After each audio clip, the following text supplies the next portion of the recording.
Nous arrivons à la fin de cette émission, mais avant de vous quitter, j'aimerais partager les 3 meilleurs conseils à retenir pour pratiquer la lecture rapide.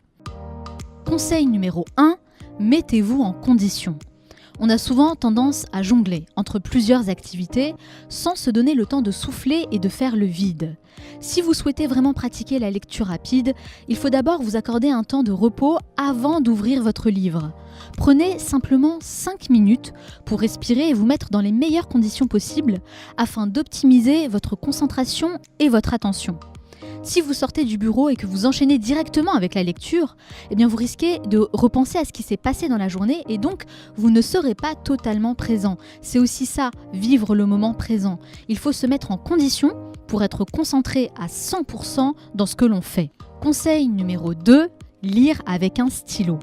Comme nous l'a expliqué mon invité Mohamed Koussa, l'idée c'est de lire en suivant chaque ligne avec un stylo, ce qui permet d'entraîner les yeux dans un mouvement régulier et rapide.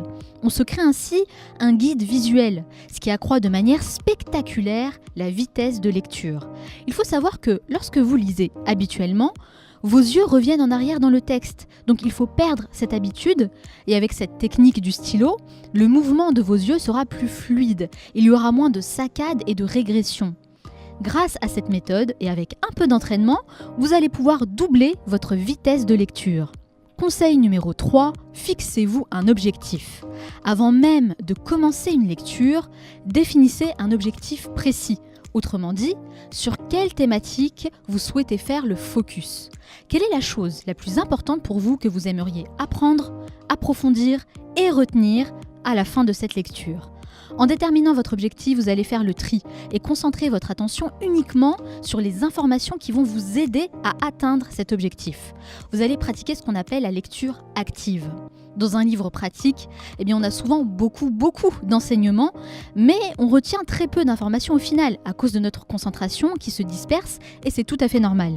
Donc l'idée de se concentrer sur un objectif de lecture va vous aider à vraiment approfondir un sujet. Mais c'est bien sûr valable uniquement pour les livres pratiques. Et enfin, pour finir, de mon point de vue, il faut éviter de lire des livres pratiques le soir avant de vous coucher. Pourquoi ?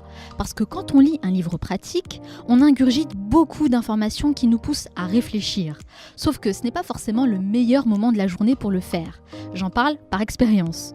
Du coup, moi je vous conseille de privilégier les livres de fiction avant de vous coucher. C'est une excellente manière de faire travailler votre imagination. Et puis c'est aussi l'occasion de vous faire plaisir.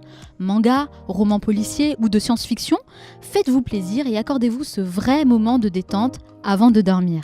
D'ailleurs, je suis curieuse de connaître vos recommandations en ce qui concerne les livres de fiction, alors n'hésitez pas à venir les partager avec moi dans le groupe privé sur Facebook, le Club.